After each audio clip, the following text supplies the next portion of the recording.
Hello, welcome to the John McAllister Report, and I'm John McAllister. Today we're going to go into the college ranks and talk with Youngstown State University head football coach Doug Phillips. Doug Phillips and I have been friends a long, long time. In fact, I even met him back in high school when he was the head coach at Springfield Local near Youngstown, south of Youngstown, I think. But he's done a tremendous job. He was an assistant coach under some really good people, and now he's going into his 6th year at Youngstown State.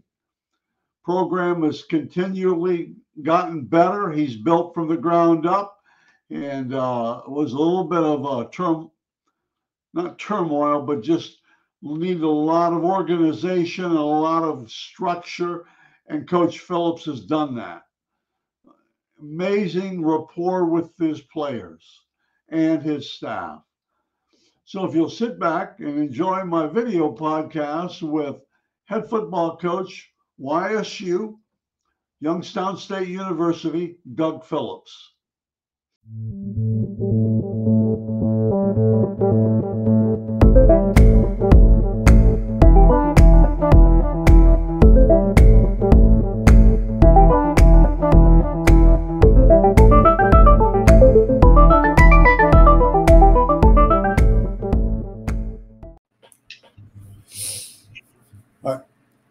As I said earlier, my guest today is the head football coach at Youngstown State University, Doug Phillips. Doug, how are you? I'm doing great. I mean, this is that time of year we all get excited about. So in about 4 days, I can just focus on football. The players are coming in on Sunday?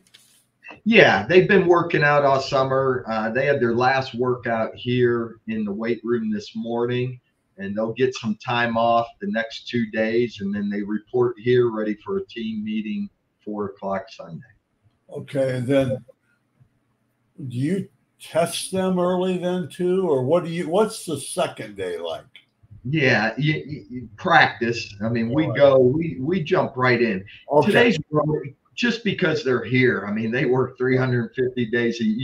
We gave them a week off on 4th of July, but, they've been training. So when you come in, you have your acclimatization period days where, Monday practice, Tuesday practice, those will be in spiders and helmets. Then you put the shoulder pads on day 3. And the first day of full pads, you're looking at day 6, day 7. Well, that's really good. I think it's, I'm coming from the old school. But I think what they're doing with high school football, I'm gradually accepting more and more. Yeah. As far as less contact and things like that. And I go back. Yeah, I go back to my high school days and the physicality that you practiced with. You look back and say, I couldn't even imagine doing that in today's world. And then the other thing with that, and then we'll get into this. Young YSU football. But the other thing with that is we always, the first day, had contact tackling. Mm-hmm. And we wanted to see who the guys that were the hitters and who the guys that didn't want to hit. Yeah. And I've always said, you can't make players at the college level, you can't make them hit. Now, they may hit once, but as soon as you turn your back, they're not going to hit. And the ones that don't want to hit. Yeah. No matter what, no matter how many one-on-ones you go, boom, boom, boom. Yeah. As soon as you aren't in the game, they're not going to hit. No. A lot of them. Okay. Anyway, off the subject. Let's talk about YSU football. And my talking with you, Coach, I think it's really important because it reaches a different audience. Tell me about YSU football. And you're playing in the Missouri Valley Conference right there. Yeah. Tell me about, sell me in 3 minutes about YSU football. YSU football, great tradition. We don't oversell our facilities, but it's amazing when we get coaches or players that have never been in Northeast Ohio or Youngstown. The biggest building in Youngstown, Ohio is the stadium. You can see it, miles away. So when you step foot on here, and we play big time football, and our campus is beautiful. Really, over the years, we're not a college town. Youngstown's still a city, but man, the college has grown so close, through downtown where they got beautiful amphitheaters, hotels, restaurants. So for us, we feel we got a beautiful campus, great education. We play the best football in FCS. Our league is the best. The national champion comes out of our league. So, and then you look at the players that are in the NFL. We're fortunate. We have 3 players currently on NFL rosters from the last 3. We might get 4 this summer if they make teams. And our league puts more guys drafted than some of the group of 5 teams, at the FBS level. So again, great football, great school, and a great community. I love Youngstown, and I grew up here, wasn't born here, grew up here, and I'm proud that I get to serve this community each and every day. I think that's really true. And then the other thing, I quickly always mention this, you have 3 or 4 kids drafted, players drafted, but the pro scouts come through YSU every year. Yeah, we have. It's such a misconception sometimes. Oh, they're not going to waste their time there. I mean, that's what the unintelligent fan says. Yeah, everyone says, well, to get to the next level, it's small percent. But the one thing you can do nowadays, you can get there from anywhere. The key is playing plays. You got to play to get noticed. You got to play a lot to get noticed. And, we have scouts here at every practice. And, our kids, I got 3 senior offensive linemen that, got their degrees. This is their last year of eligibility, and they've played 40 plus games for us. And if those kids would jump in the portal, they probably would make 6-digit maybe. But they know, hey, if I have an ultimate goal, my long range goal, if I'm good enough to play at the next level, they're going to find it here, and I'm going to have that opportunity. And the good scouts will see more than just what they see. Mm-hmm. Okay? They will see deeper into the kid. They'll study him, the player. And I think there's so much to be said about that. Because, I don't want to get off on tangents, but I think there are very, very few guys, coaches, college coaches, that can look at a player and see really what he's like.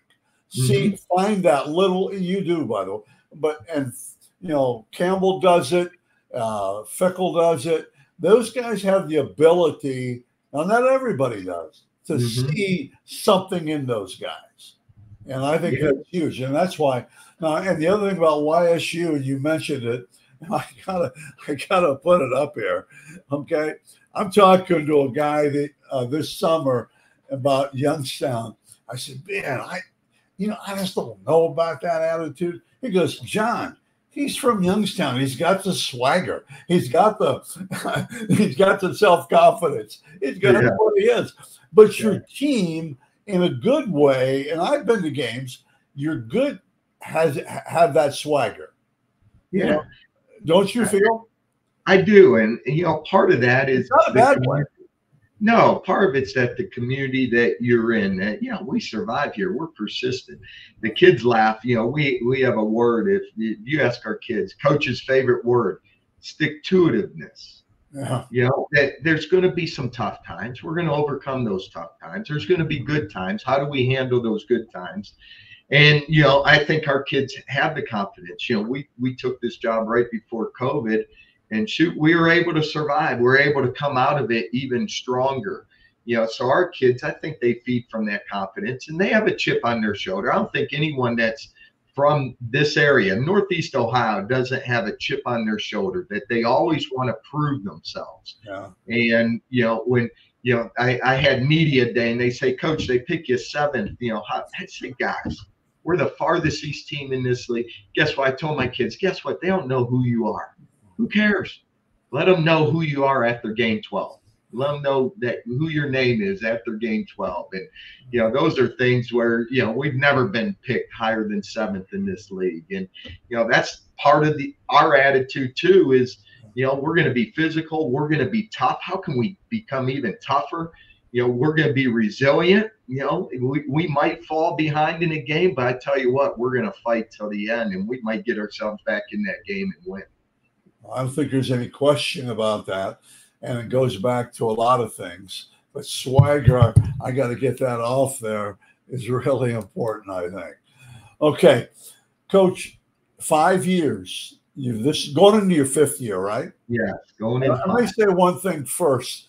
Even when Coach Trussell and I went back to Coach Haycock, Coach Trussell, I never saw a game, but I followed it. But with Coach Haycock, and I have followed YSU football for a long time, and it seems like every year I go there, you've either built another part of the stadium, you've built a brand new indoor complex, you've built new soccer fields, you've built something.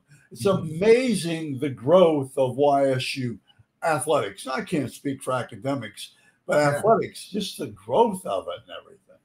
Yeah, and it continues. Right now, they're doing total renovation on Beagley, the basketball arena, new seats, new everything.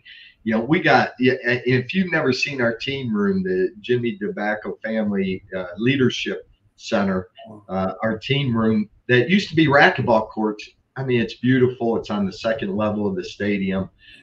Our next big project will probably be our locker rooms. We got great space, but like anything, it's going to be needed renovated. And after so you got to constantly be building. And, the projects come. We got the team room. Now we get to the basketball. Now we got to come back, and we'll probably get the locker room here next year or the year after. And I don't know if it's changed, but I was at Miami of Ohio years ago when they built the new, I don't know, they probably have a new one now, new weight room on the one end of the stadium. And I said, Coach, what, do you really need this stuff? And he goes, recruiting, John. Once the guys get better, but recruiting. And I think there's something to be said about that. New locker rooms. I think you always have to keep up, I think. But you know what I tell our recruits, John? I said, there's times kids come and they're like, Coach, I didn't know it was this nice. And I said, well, when things get really hard, that indoor facility is not going to talk to you. So, I've always said it's not about where, but with whom. And you got to sell the people more than you can. I think we have beautiful facilities, but I want to sell the people because guess what? College football is hard. And when it gets real tough, you better have people you can go in their offices, you can talk to, you can get through those most difficult times. And as proud as I am about our facilities, I'm more proud of the people we have inside the facilities. Very personable and very understanding. Okay, let's talk about football now. Real quickly, I always worry when you say, well, who do you have coming back? Who are the stars? Who are this? Because I was a sophomore in high school. I was okay. Played somewhere. But anyway, my junior year I missed because I had a concussion and all this stuff.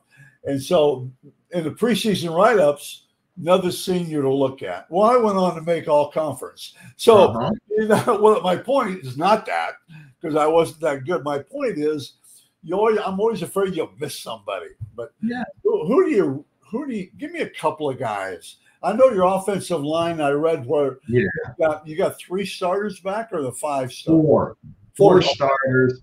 4 starters, 2 tight ends that are coming back, and that's got to be where you hang your hat on. And we got an all-league preseason all-league Jason Williams from Trotwood, Madison, that's played 40 plus games here. And last year of eligibility, our right tackle, Aiden Parker. We got a center. He's played 40 plus games from the Indianapolis area. David Metzler's from Hilliard Bradley. He's played in 30 plus games at left guard. And then we had a redshirt freshman All-American from Kent Roosevelt, our left tackle, Des Lee, just 6'7", 320, that kind of, fits that offensive line. And, right now we're going to have some battles for that right guard spot, whether it's Van Keen from Stowe, Joseph Farah from Boardman, or Shane Keenan, who was a high school tight end for Toronto High School there on the river. But he's no longer a tight end. He's a 6'5", 310 athletic offensive guard. So, and he's had a great spring. His first name was Shane, right? Yeah, Shane Keenan. He played Wildcat quarterback at Toronto, tight end. So really, he now, for us, we get these linemen and we see how well we can develop, because when their time comes to play, are they ready to play? And Shane's going into year 3, and I think he's ready to play. Development. Well, let's go offensively real quick then. How does that look? Good. So, we got them, and then we have 1,000-yard running back, Tyshawn King, who was an all-league player last year. Right. And then we added, we wanted depth at running back. We got to play 12 straight games this year with no bye week. So we got a full room of running backs. And, those guys, Ethan Wright, you remember, I recruited him to Cincinnati from Manchester High School. And so he transferred in. He got his degree at Cincinnati, played a lot of football at Cincinnati, has 2 years of eligibility. So he's back with he has 2 years left? 2 years left, because of either injury, COVID, so has his degree, but gives us the depth, that we have. Yeah, and then we got Deshaun Watley out of Glenville, Jaden Gilbert out of Elyria, we just have a lot of running backs, which we're fortunate to have. And you might see us in 2 running back sets. And, wide receivers, we got a lot of those guys coming back. Max Tomczak, was a great player the last 2 years. He would be a guy that's really developed. Yes. I mean, he was a walk-on. He was a walk-on. And shoot, he's up for all league. He made the all freshman team when he was a freshman. Luke Hensley, Medina guy. Darian Bowling, Hamilton guy from, Southwest Ohio. Latrell Fordham, from up in Flint, Michigan. So for us, and then it starts with our tight ends. We got 9 tight ends because, we're a physical run team. And, the guys that, Colt Seacrest, he was a linebacker running back down at Bel Air. And, he's now, had a redshirt freshman, started for us at tight end last year and was a very physical blocker, was catching the ball downfield for us. And Brandon, from Blair or nearby? Yeah, nearby. Yeah, Blair. And then, and he was a discus guy. I got intrigued by Colt just watching him throw the disc probably 170 some feet as he was going in. Joey Farthing. I don't know if he was on your radar, but he was a 1-year football player at Dover. But I watched him play basketball, and he set the record for dunks for basketball at Dover. I watched him run track where he 23 long jumper, 6'8" high jumper, 10-600. And he came into his own as a redshirt freshman last year, scored 2 touchdowns against Villanova in the playoff game. But he's a 6'4", and he's our fastest player, runs about a 4'3", low 4'3". Well, he plays wide receiver, right? He does. So that's another one. In high school, that's what he played. Yeah, one of our. I remember that name. Yeah, and Brandon Sereno, who's in a senior from Struthers, Ohio. Another kid, you want to talk about toughness and grit, came here as a walk-on, has been our H-back, fullback, just pounder, physical blocker, is in his senior year at fullback / H-back. And then quarterback, I know you want to know quarterback. So, we got 3 kids in the same class, which is very unique. You have Bo Brungard from Springfield local, who led them to, state championships in high school. Brady Shannon, who was a great baseball player, elected to go to Central Florida on a baseball scholarship out of high school. He's transferred. Ursuline, right? Youngstown Ursuline. Okay. 6'2", 220-pound, athletic young man, just hasn't played football last 2 years, but he had a great spring. Yeah. And then Max Blank from Bethel Park, tall kid, 6'5", pocket passer. But those 3 kids compete every day. Yeah. You always say, can a coach sleep at night? because of their quarterback room. I really like our quarterback room. And in this league, you better have a lot of them. And I feel great with all of our quarterbacks. That's really good. Of course, I know two of them, the kids from Ohio. I really like the first one you mentioned. Yeah. I really like him. And I remember when he was a high school quarterback, and, obviously he could run, but, even then, and I'm not patting myself on the back, but he could make throws. Yeah. I mean, I don't think, he couldn't throw at 95 miles an hour, but he could make plays and throws. Yeah, he's a great leader. Hey, last year we're in our game 11 against Murray State, and we're stalling getting into the red zone, and it's a game. We're winning, but you want to finish the game. And I finally, they were punting the football in the fourth quarter, and I said, "Bo, you want to return this one?" And he goes in there, returns it 26 yards. Gets our offense back inside the 30. We score a touchdown. But just the type of kid that you put the ball in his hands, he makes things happen. Plus, with my memory is correct, he could run hurdles pretty fast too, I think. Yeah, he was number 2 in the state, I think. I think so. Well, Coach, a couple more things. And you talked about development. What's the key? A lot of colleges talk about development. And we've mentioned a lot of names, but how do you approach development? What's the key to developing players? In a brief sentence or two. Yeah, no, and I'll start with real life things. Okay, we play in the Missouri Valley Football Conference, so if you want to compete, it starts up front. It starts with your O-line, D-line. So for us, there's certain requirements we got to get. We got to have 6'6", 6'7", because that's what the top teams have. Yeah. And so when you're looking at development, those kids as high school seniors might not be fully developed, but what are we looking for? So to give you an example, I can take Desley, our left tackle. He only played 8 high school games, John. 8 high school games. I went and watched him play basketball, and he's 6'7", 240. Yeah. And I said he has the athleticism, he has the frame. Now I got to trust our strength and conditioning program, what we feed him, that he could come in here. Well, guess what? He's 320 now. Yeah. We have our other Shane Keenan. Okay, high school basketball player. He played Wildcat quarterback, played tight end. We think he could be an athletic tackle or guard. Now, can we trust that he can get up to 6'5", 310? And guess what? He is. Our other 2 tackles never played offensive line. They were high school tight ends that were 6'6", 215, 220 pounds. Nobody's recruiting those guys. The FBS got to get guys that are already 280 pounds. Yeah. Now those kids in year 2 are 280 pounds. But we're not expecting them to get on the field this year.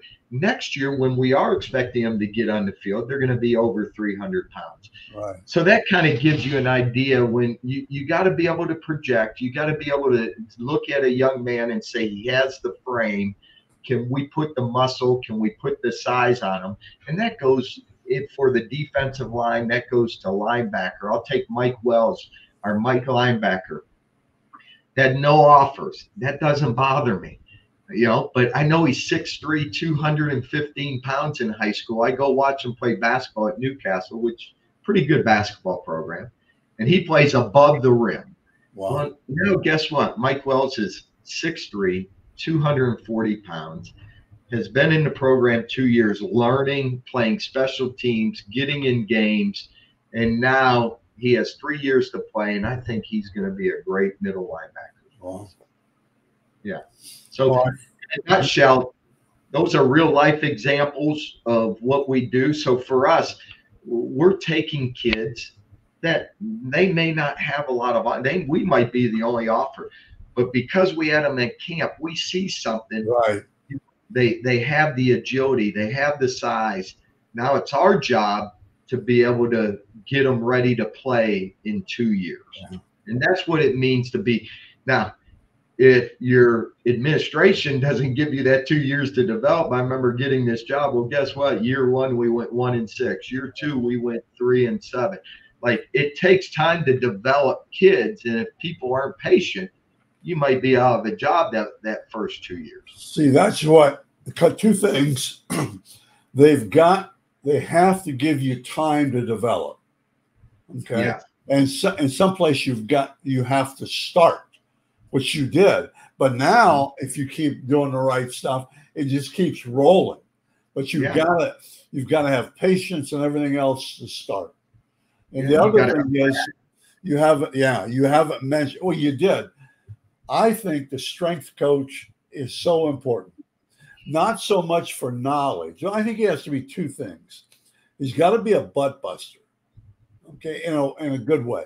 And the other thing is he's got to be able to tell you, yeah, I think we can do this, or I feel we can do this. Yeah, we can do this.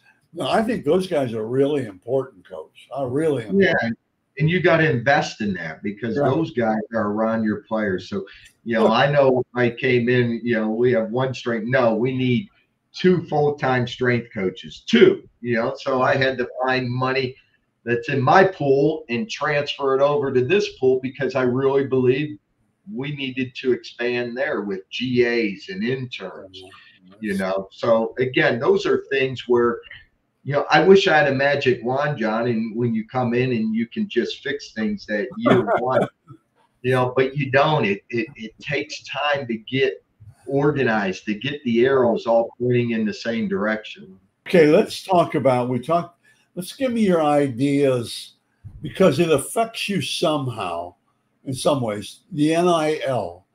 You don't have to get into particulars, you don't have to get into something I don't need to know, but what can you tell me about the NIL?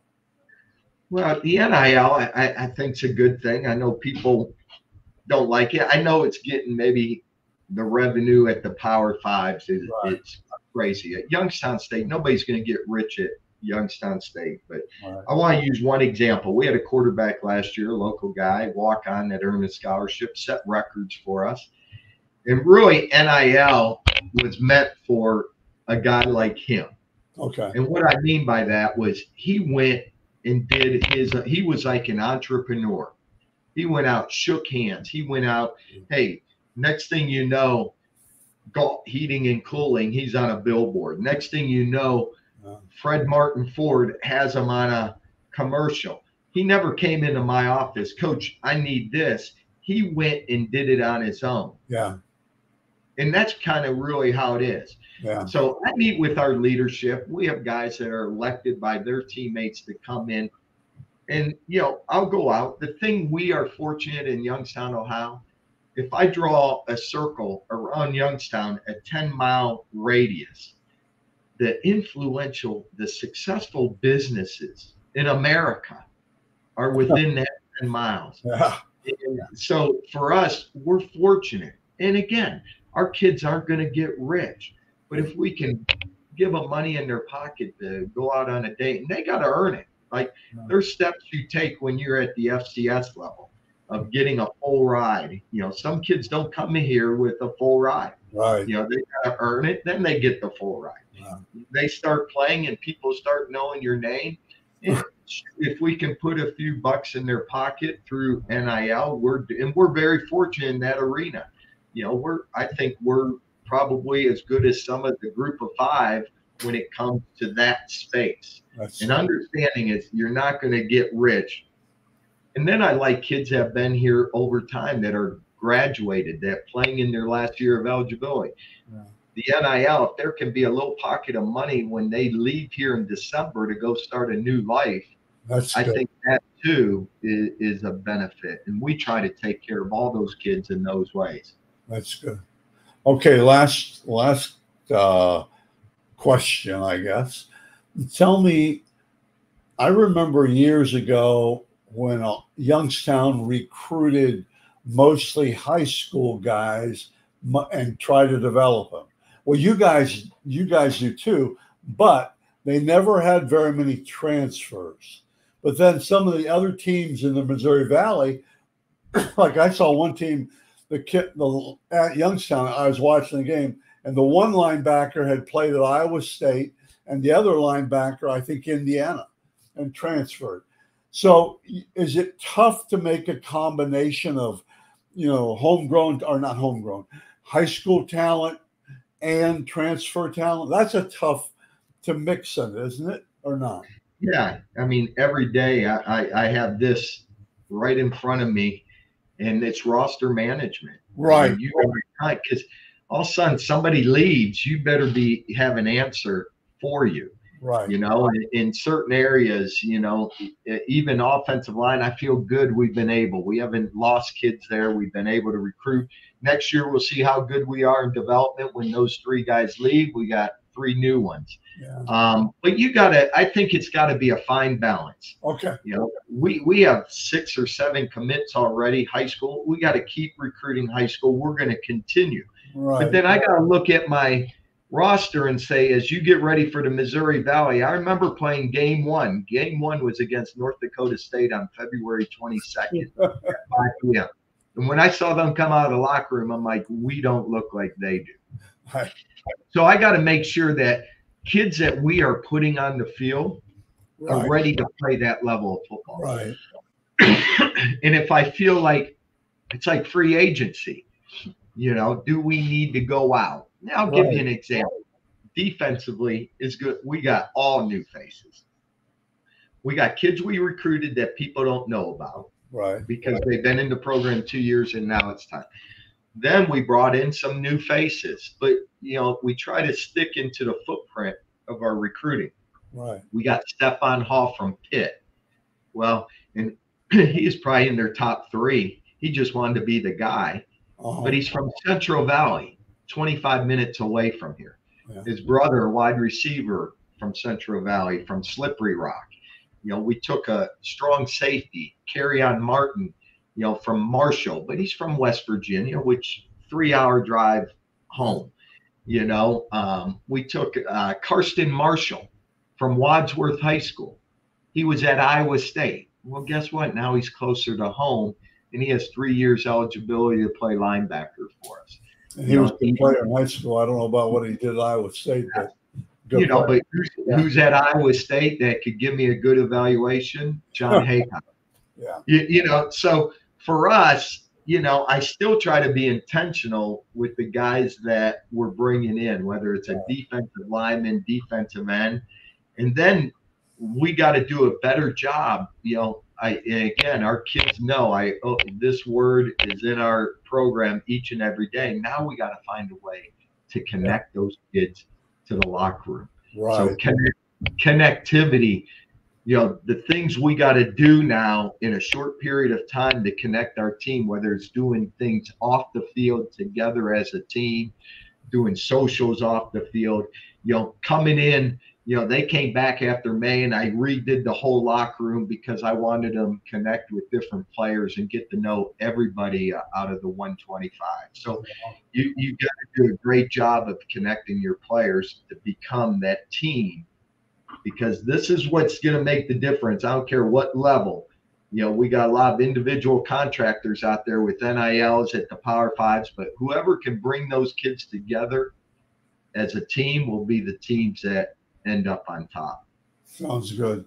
Coach, that's really good. I really appreciate you taking 30 minutes here to talk with me and talk about YSU, and also a lot of philosophy, which I think is really important.